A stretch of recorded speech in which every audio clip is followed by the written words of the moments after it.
What does anatomy mean to me? When I think about anatomy, I really think about a 4D arrangement to the face. The first thing I'm thinking of and assessing is the vertical fifths for my patient. Is there a particular contour or proportion that I need to enhance or improve for my patient? Next, I'm thinking about the horizontal thirds. Are all of the thirds roughly equal in size, or for instance, do I need to create more of a point on my patient's chin to create that balance for my patient's face? The next part of anatomy that I'm thinking about is depth. So depth is probably the most complicated but essential part to consider, because I'm thinking about, well, where is the deficiency for my patient? Is it deep down at the fat layer, or is it even deeper again at the bone level? Or do I need to consider enhancing the patient quite superficially?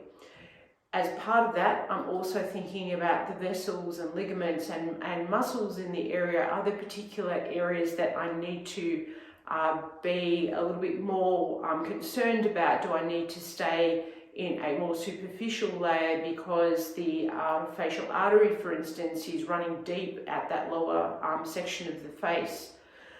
The final part of anatomy for me is movement. Patients are dynamic, they're not a static photo, although obviously we love to show our before and afters using photos.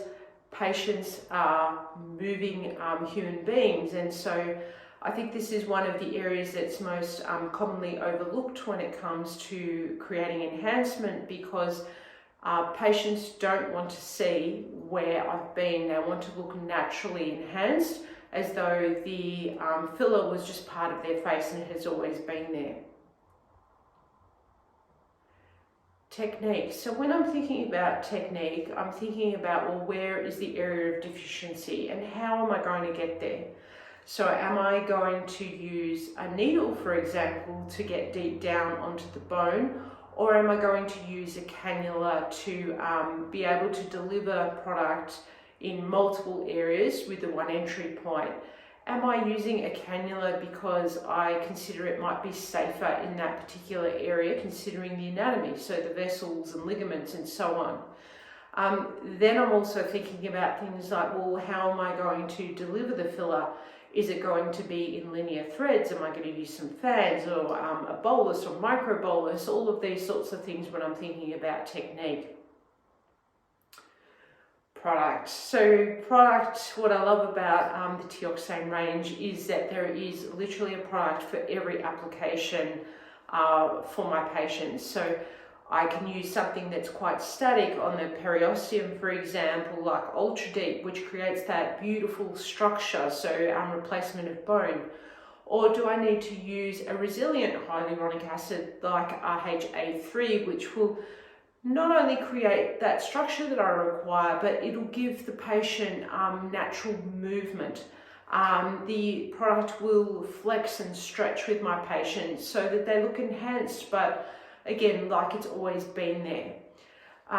What I love to do is, when I'm thinking about using the different products in the Teoxane range, I'm thinking about layering.